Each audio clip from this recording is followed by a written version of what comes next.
Good morning student. आज जो आपका टॉपिक है वो है सौरकिन का सामाजिक सांस्कृतिक गत्यात्मकता का सिद्धांत। इससे पहले याद हो तो मैंने आपको सौरकिन का सामाजिक गतिशीलता बताया था, सामाजिक गतिशीलता का सिद्धांत। आज है सौरकिन ने अपनी किताब सोशल एंड कल्चर डायनेमिक में एक सिद्धांत दिया था, वो दिया था सामाजिक सांस्कृतिक गत्यात्मकता का सिद्धांत। सबसे पहले तो इस सिद्धांत के बारे में थोड़ा बताना चाहूंगी। सामाजिक सांस्कृतिक यानी सामाजिक और सांस्कृतिक गत्यात्मकता यानी परिवर्तन या गतिशीलता का सिद्धांत। किस प्रकार कि सौरकिन ने अपनी पुस्तक सोशल एंड कल्चर डायनेमिक में सामाजिक परिवर्तन के अपने इस सिद्धांत के बारे में विस्तार से विवेचना की। देखिए, सबसे पहले तो सौरकिन ने संस्कृति के कुछ प्रकार बताए। आपने कहा था कि संस्कृति जो है मुख्य रूप से 3 प्रकार की होती है, उसको थोड़ा सा मैं आपको बताऊंगी। वो 3 प्रकार आपने बताए थे। पहली चेतनात्मक संस्कृति, चेतनात्मक संस्कृति, इसको इंग्लिश में बोलते हैं सेंसेट कल्चर। पहली उन्होंने बताई थी चेतनात्मक संस्कृति। दूसरी भावनात्मक संस्कृति, भावनात्मक संस्कृति, इसको आइडियलेशनल कल्चर बोलते हैं। और तीसरी बताई थी उन्होंने आदर्शात्मक संस्कृति।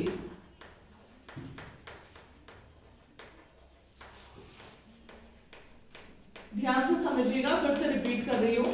देखिए, सौरकिन ने सबसे पहले क्या था, संस्कृति के 3 प्रमुख प्रकार बताए थे।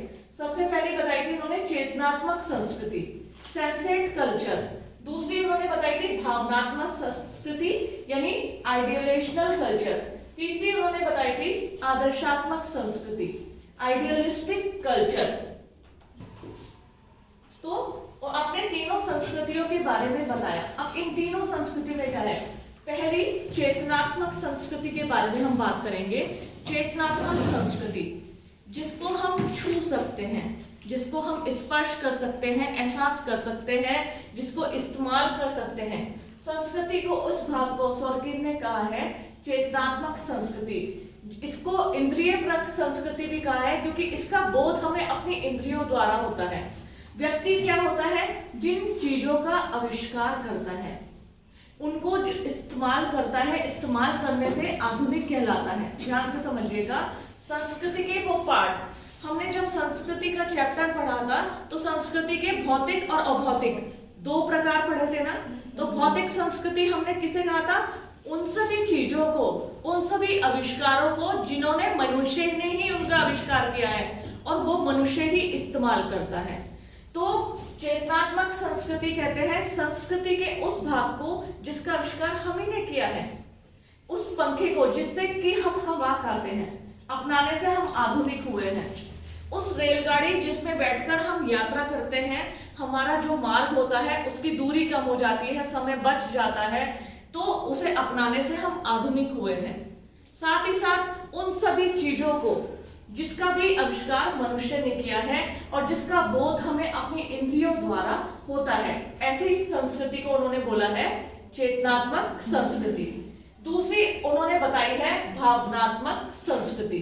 भावनात्मक संस्कृति आइडियलेशनल कल्चर उन्होंने बोला है, जिसका बोध हमारी भावनाओं, हम उसे छू नहीं सकते, देख नहीं सकते, हाँ एहसास कर सकते हैं। हमारे विश्वास, हमारे विचार, हमारे सोचने का तरीका, वो सभी भावनात्मक संस्कृति के अंग हैं, जिनको हम पीढ़ी दर पीढ़ी कहीं ना कहीं धर्म जो हमारा पीढ़ी दर पीढ़ी चला आ रहा है, हमारे धार्मिक विश्वास भावनात्मक संस्कृति यानी आइडियलेशनल कल्चर के अंतर्गत आते हैं। कौन कौन से, धर्म, विचार, विश्वास, ये सब जो पीढ़ी दर पीढ़ी चले आ रहे हैं। एक आती है आदर्शात्मक संस्कृति। आदर्शात्मक संस्कृति कहते हैं कि इन दोनों के बीच के पक्ष को, जहां हम चेतनात्मक संस्कृति के पक्ष को भी मानते हैं, भावनात्मक संस्कृति के पक्ष को भी मानते हैं। क्योंकि अगर मैं आज प्रेजेंट टाइम की बात करूं, प्रेजेंट टाइम में अगर मैं बोलने लगूं बच्चों बाहर देखो रात हो रही है, तुम बोलोगे रात हो रही है? नहीं नहीं, क्या बोलोगे? मैम दिन हो रहा है। क्योंकि आप मेरी बात पे विश्वास नहीं करोगे, क्योंकि आप प्रत्यक्ष रूप से अपनी आंखों के सामने जो घटना घटित हो रही है उसी का वर्णन करते हो, ठीक है। तो वास्तव में अगर हम देखें, हम अपने इंद्रियों के द्वारा जो हमें बोध हो रहा है, जो हमें ज्ञान अर्जित हो रहा है, हम उसी को ज्ञान बोलते हैं, ना कि दूसरे के कहने पे। तो साथ ही साथ आज संस्कृति की वह अवस्था है, मैंने तुम्हें एक एग्जाम्पल दिया था केदारनाथ डिजास्टर का। जब केदारनाथ डिजास्टर आई, बहुत सारे लोगों की प्रतिक्रिया आई उस पर, किस पे, 2013 में 16-17 जून 2013 को जब केदारनाथ में त्रासदी आई थी, बहुत सारे विद्वानों ने, धर्मविदों ने अपने क्या है प्रतिक्रिया व्यक्त की थी उस पर। और वो प्रतिक्रिया थोड़ी सी हल्की सी याद कराऊंगी, क्योंकि कहीं ना कहीं वो इन सब चीजों का भाव निहित है। देखिए, कुछ लोगों ने कहा था कि केदार बाबा रुष्ट हो गए हैं क्योंकि धार्मिक भावनाएं लोग आहत कर रहे हैं, यहाँ घूमने आते हैं, धार्मिक पूजा पाठ करने बहुत कम आते हैं। पहले जो होता था, 4 धाम की यात्रा कौन करता था, बूढ़े बुजुर्ग लोग करते थे, जिनका जो सोचते थे अब हम अंतिम सफर पर हैं, अगर इस सफर पे हमें कुछ हो भी गया तो कोई बात नहीं, हम अपनी यात्रा मतलब आखिरी पड़ाव, जीवन के अंतिम पड़ाव में वो इस प्रकार की धार्मिक यात्राएं संपादित करते थे। लेकिन वर्तमान में हम देखें, नवीन यंगस्टर, नवीन पीढ़ी के लोग ये सभी जाते हैं और कहीं ना कहीं घूमना, वहां के सौंदर्य को देखना, एक तरह से टूरिस्ट प्लेस उसको बना दिया। तो कुछ विद्वान, धार्मिक जो धर्म के प्रचारक हैं, उनका मानना था कि इनसे धार्मिक भावनाएं आहत हुई है, इसके कारण केदार बाबा रुष्ट हो गए हैं। कुछ लोगों ने कहा कि धारी देवी, रास्ते में धारी देवी मंदिर पड़ता है श्रीनगर में, उसको क्योंकि वहां डैम बन रहा था तो लेक बनने के कारण वो मंदिर नीचे डैम में डूब गया, तो उसे अपलिफ्ट किया गया। अपलिफ्ट इन द सेंस उसके ऊपर पिलर लगा के वहां पर मंदिर को ऊपर उठाया गया। कुछ लोगों ने कहा कि धारी देवी रुष्ट हुई तो ये प्रकृति का प्रकोप हमें झेलना ही पड़ेगा। और वास्तव में कुछ साइंटिस्ट ने जब इस घटना को देखा, उन साइंटिस्ट ने बताया कि ये जो घटना हुई है ये सिर्फ और सिर्फ ग्लोबल वार्मिंग का दुष्प्रभाव, प्रभाव नहीं दुष्प्रभाव है। क्योंकि इस घटना के पीछे क्या था, इस घटना के पीछे ऐसे कारक निहित थे, जैसे कि लोगों के, जहां बहुत कम लोगों के जाने की जगह है वहां असंख्य मात्रा में लोग पहुंच गए। पेड़ पौधे, वनस्पतियां आप देखते हैं जहां ऊंचाई पर जाते हैं वह विलुप्ति के कगार पे आ जाती है, ऑक्सीजन लेवल बहुत कम होता है।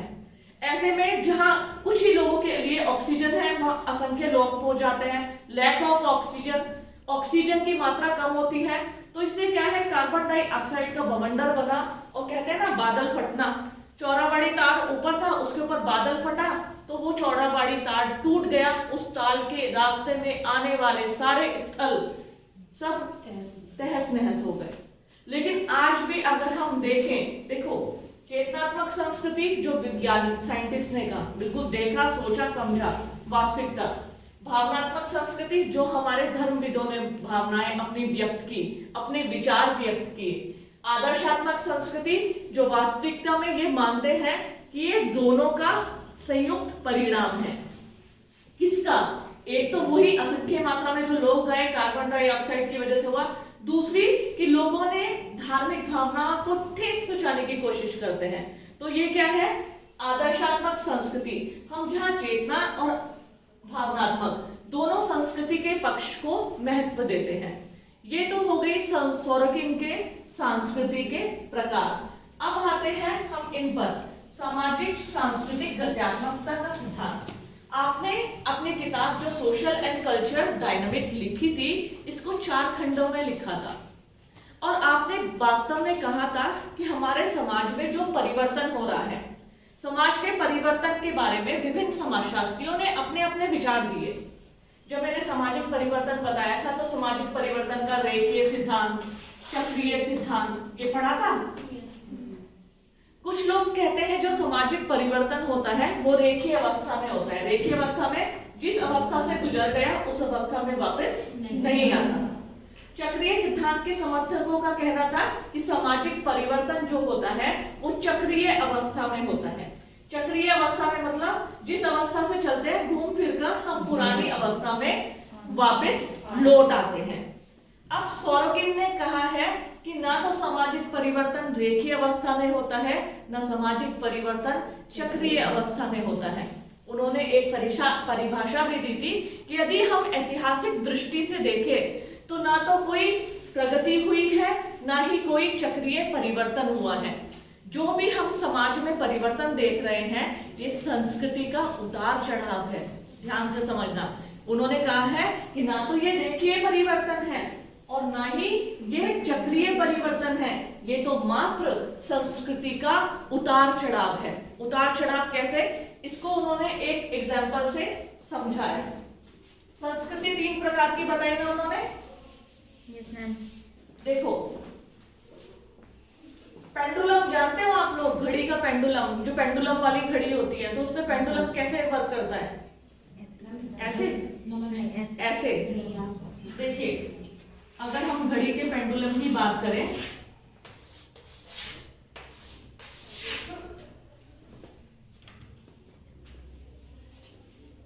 अगर हम घड़ी के पेंडुलम की बात करें तो घड़ी के पेंडुलम की जो अवस्थाएं होती हैं, पेंडुलम क्या होता है, पेंडुलम बिल्कुल बीच में रहता है, लेकिन जब वो हिलता है तो हिलता कैसे है, एक से दूसरे छोर पे, दूसरे छोर से इस छोर पर।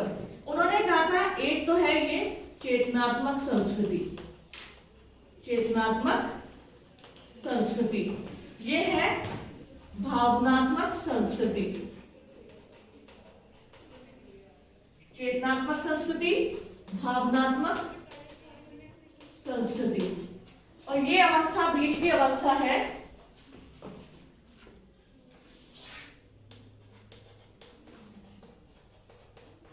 आदर्शात्मक संस्कृति।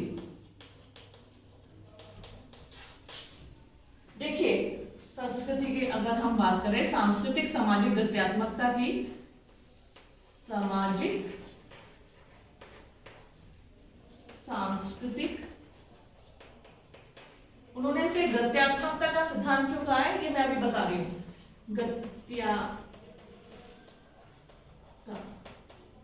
सामाजिक सांस्कृतिक गत्यात्मकता। अब उन्होंने इसे सांस्कृतिक सामाजिक गत्यात्मकता क्या क्यों कहा है? उन्होंने कहा है चेतनात्मक संस्कृति, भावनात्मक संस्कृति और आदर्शात्मक संस्कृति। जिस प्रकार घड़ी का एक पेंडुलम होता है, पेंडुलम जब बजता है तो एक छोर से दूसरे छोर, दूसरे छोर से पहले छोर, ऐसे करके टक टक टक करके अंत में कहाँ आ जाता है, रुक जाता है बीच में। तो उन्होंने कहा है जो सामाजिक परिवर्तन है ना तो चक्रीय है ना रेखीय है, वो तो संस्कृति का उतार चढ़ाव है। कैसे उतार चढ़ाव?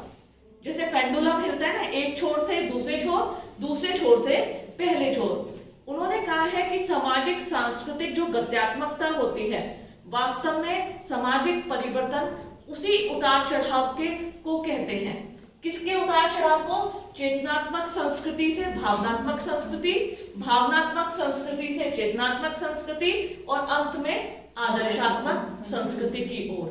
उन्होंने बोला है कि जब हमारे, अगर हम अपनी बात करें, हमारे विचार, विश्वास, भावनाएं जब चेतनात्मकता से भावनात्मकता की ओर जाती हैं, फिर पुनः वापस आती है और अंततः बीच में आ जाती है, तो वास्तव में ये क्या है? सामाजिक सांस्कृतिक उतार चढ़ाव या गत्यात्मकता, संस्कृति की गत्यात्मकता। देखिए मैंने अभी अभी आपको एक एग्जाम्पल बताया था कि जब हम कोई कार्य करते हैं, इसी को ले लीजिए, कहीं ना कहीं तुम लोग भी अपने दैनिक जीवन में, अपने रोजमर्रा के जीवन में कहीं ना कहीं इन्हीं उतार चढ़ाव से, संस्कृति और समाज के इसी परिवर्तन से होकर गुजरते हैं।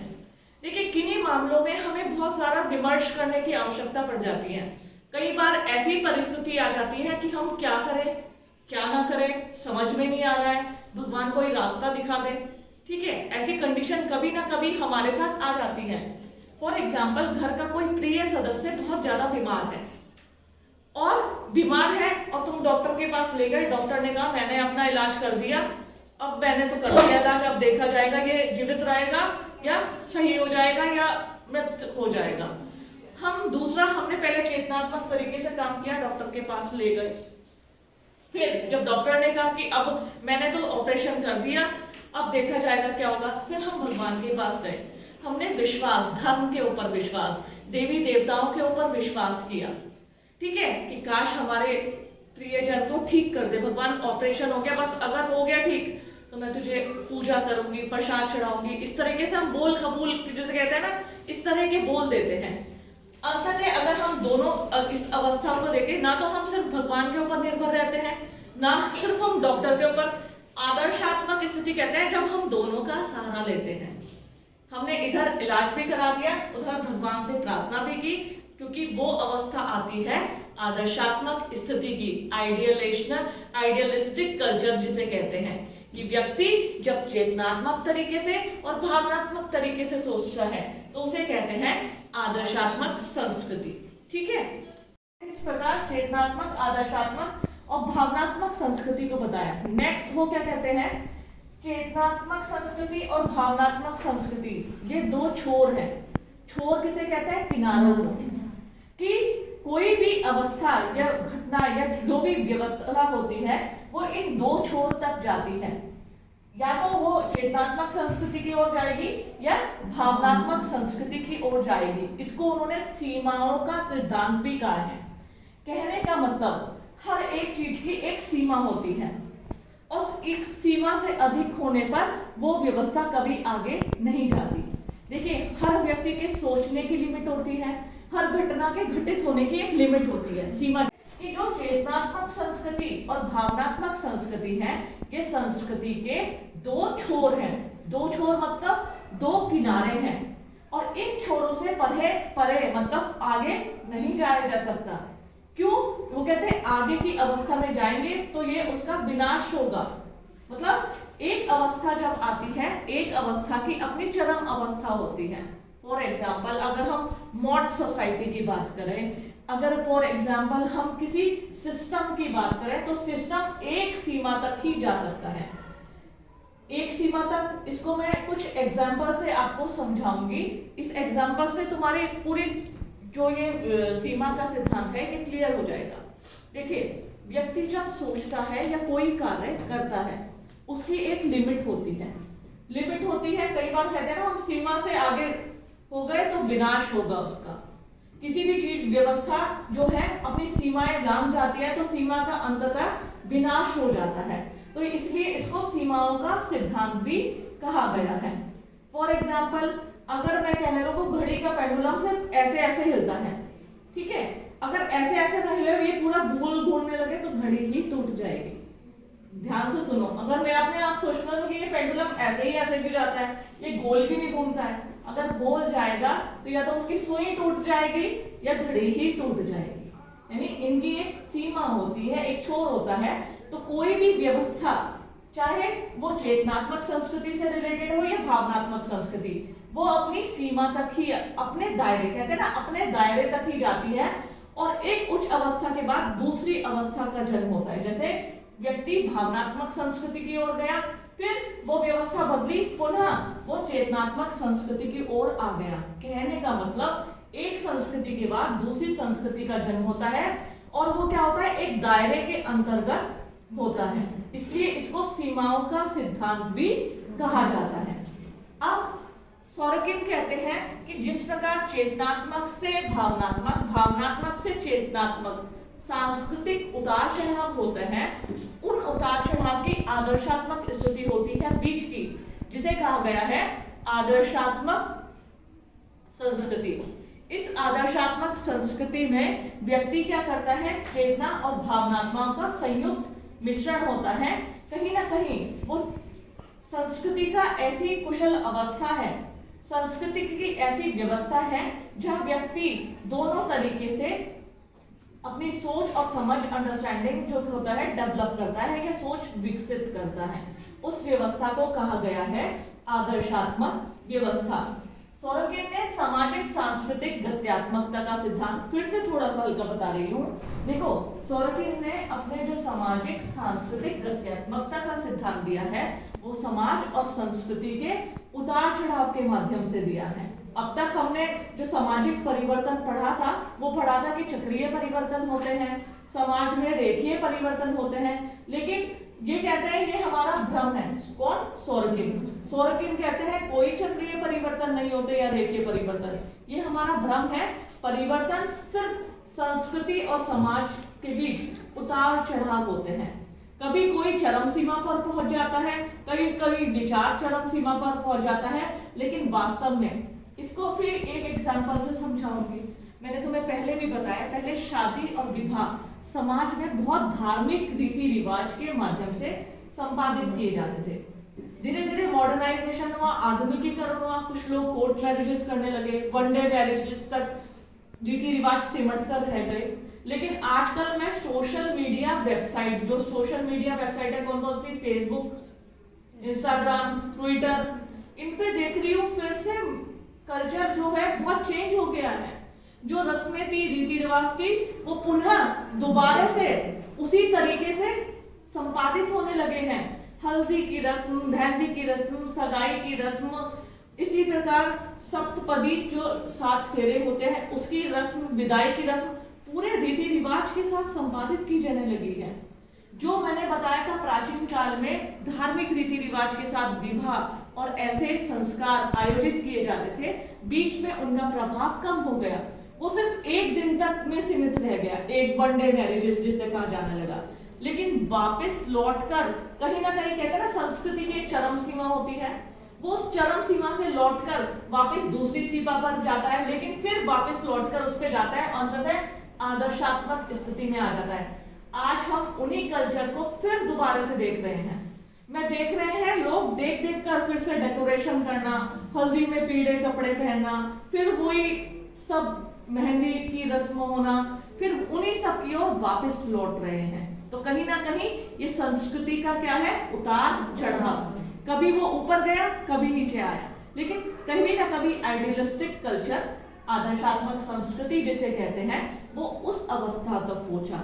इसलिए सॉरोकिन अपने सिद्धांत को क्या कहते हैं, सामाजिक सांस्कृतिक गत्यात्मकता, यानी संस्कृति का उतार चढ़ाव का सिद्धांत। आपने अपने सिद्धांत को एक पेंडुलम की अवस्था से संस्कृति की 3 प्रकारों की अवस्था से समझाने का प्रयत्न किया, जिसमें चेतनात्मक, भावनात्मक और आदर्शात्मक संस्कृति के माध्यम से समझाया है। तो ये था सॉरोकिन का सामाजिक सांस्कृतिक गत्यात्मकता का सिद्धांत।